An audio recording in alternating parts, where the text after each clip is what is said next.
इस बार women's day मुझे लग रहा है कि बड़ी खामोशी से गुजरा, तो इतना मुझे भी एहसास नहीं हुआ।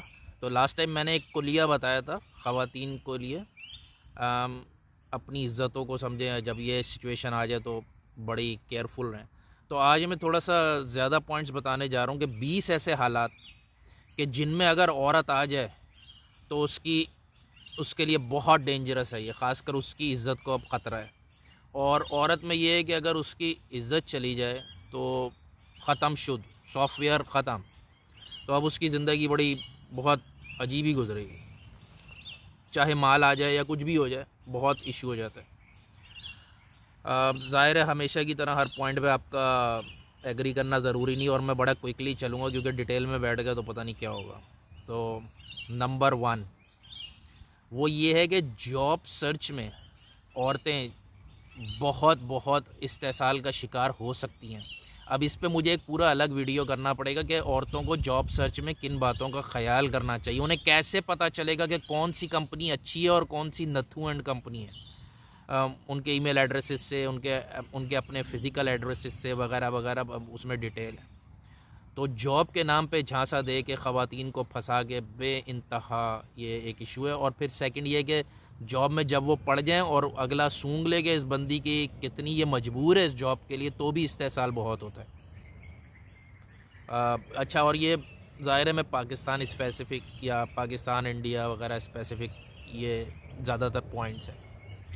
नंबर टू ये है कि जब वो कोई लोन ले ले किसी नामहरिम से, ख़ासकर ऐसे बंदे से औरत लोन ले ले, तो अब उसकी इज़्ज़त को ख़तरा है और वो वापस भी ना कर सके, तो बहुत इशू है। नंबर 3 वो ये है कि दूसरों के आगे अगर आप दुखड़े रोती हो जो औरत बहुत ज़्यादा, तो वो भी गई। नंबर चार तो वो है कि जो किसी हद तक ऑलरेडी फंसी हुई है और अगले ने बोला कि शोना अपनी तस्वीर शेयर कर लें, देख के डिलीट कर दूंगा, तो ये देख के डिलीट करने वाला ने इसको आपने तस्वीर भेजी, अब आप ही डिलीट होगी, ये तो तस्वीर तो डिलीट नहीं होगी। नंबर 5 ऐसी ख़वातीन जो लोगों से गिफ्ट लेती हों, गिफ्ट मांगती हों, और ख़ासकर बड़े गिफ्ट। एक तो है ना कि वो इजी लोड वाली 20 रुपए वाली, वो किसी हद तक उसका गुजारा हो जाएगा, क्योंकि मर्द इन मामलों में वो इतनी कमीनी चीज़ है कि वो अपना नुकसान पूरा करना चाहता है। ख़ासकर अगर उसने पैसा खर्च किया है तो अब वो अपना नुकसान पूरा करेगा किसी सूरत, वो मतलब वायलेंस तक पे आ सकता है। नंबर 6 तन्हाई इख्तियार करना किसी पराए मर्दों के साथ और बग़ैर किसी रीज़न के। ख़ासकर हमारे जैसे मुल्कों में तो रीज़न हो ना हो भाई, तन्हाई इख्तियार करने से गुरेज करें। नंबर 7 फ़ोन पे या वैसे लंबी गुफ्तगू करना, और इस गुफ्तगू का ये एक तो है ना कि एक दफ़ा कोई ऐसा इशू था कि आपकी एक दफ़ा किसी से लंबी गुफ्तगू हो गई, फ़ाइन। एक है कि जब भी लंबी गुफ्तगू होगी और उसकी एक रेगुलर बेस आ जाएगी ना, बार बार हो रही है ये, बार बार से मुराद चाहे वो महीने में एक दफ़ा ही है, लेकिन बार बार हो रही है, ऐसी औरतों को भी शिकारी जो है ना वो शिकार करने में मिनट नहीं मारेंगे। नंबर 8 जिन ख़वातीन के शौहर लंबे अरसे के लिए बाहर हों, ये भी वल्नरेबल हो जाती हैं, इनके पीछे भी शिकारी हैं, इनके भी शिकार होने के बहुत चांसेस बढ़ जाते हैं। अच्छा, कंवारी में और शादीशुदा में यही फ़र्क होता है कि कंवारी भले 10 साल तक अपने बाप के घर बैठी है, उसकी उम्र 40 हो जाए, 50 हो जाए, वो फिर किसी हद तक सेफ़ है। एक दफ़ा शादी होने के बाद अकेला रहना ये एक इश्यू होता है, और लंबे अरसे के लिए ख़ासकर। नंबर 9 हमारे माशरे में ये बड़ी अफसोस की बात है कि तलाक याफ्ता और बेवा औरत ये भी बहुत वल्नरेबल है, ये इनको भी छोड़ने के कोई मूड में नहीं है। या तन्हा औरत, यानी कि जिसका आगे पीछे कोई ख़ास नहीं है ना, तो तन्हा औरत को भी देख के जो है ना वो बस शिकारी घूम रहे हैं, पर भक्षी कहना चाहिए उन बेगैरतों को। नंबर 10 वो ये है कि शौहर की बुराइयां खुलेआम करने वाली ख़वातीन, ये भी ख़तरे में है। नंबर 11 एडिक्ट, ख़ासकर नशा करने वाली ख़वातीन, चाहे वो आइस और हीरोइन तो बड़ी बातें कर रहा हूँ, चर्स का भी अगर वो नशा करती हैं, इनकी इज़्ज़त तार तार होने में चंद सेंटीमीटर ही बाकी हैं बस। नंबर 12, लालची ख़वातीन, ख़ासकर जिन्हें पैसों की हवस है, चीज़ों की हवस है, तो लालची ख़वातीन ये इनका भी अल्लाह ही मालिक है। नंबर 13, शोहरत की प्यासी। और शोहरत की प्यासी में आजकल तो क्लासिक एग्जांपल्स हैं यूट्यूब और टिकटॉक, और ये है कि इसमें लाइक्स और व्यूज़ और ये लेने के लिए कुछ भी, इसमें मर्द भी शामिल है, कोई भी कुछ भी कर सकता है, कुछ भी कर सकता है, किसी भी हद तक उतर सकता है। और इसके अलावा अगर उससे बाहर देखें तो जैसे कुछ फील्ड हैं, फ़र्ज़ करें मॉडलिंग, ड्रामा इंडस्ट्री वगैरह वगैरह, तो इसमें जो है ना बहुत वल्नरेबल है औरत। नंबर 14, ये लास्ट ईयर के वीडियो में था, कम पढ़ी लिखी और जाहिल औरत। ये अगर औरत जाहिल है इसका भी अल्लाह ही मालिक है, और ये सिर्फ जब ही महफूज हो सकती है जब ये 4 दीवारी में इसकी कहीं भी इंटरेक्शन होगी। ये गई। 15, गरीब। तो गरीब का भी भाई कोई पुरसाने हाल नहीं। तो औरत अगर गरीब है, जिसको पैसों की कमी है, जिसको पैसों की ज़रूरत भी शदीद है, इसका भी अल्लाह ही मालिक है।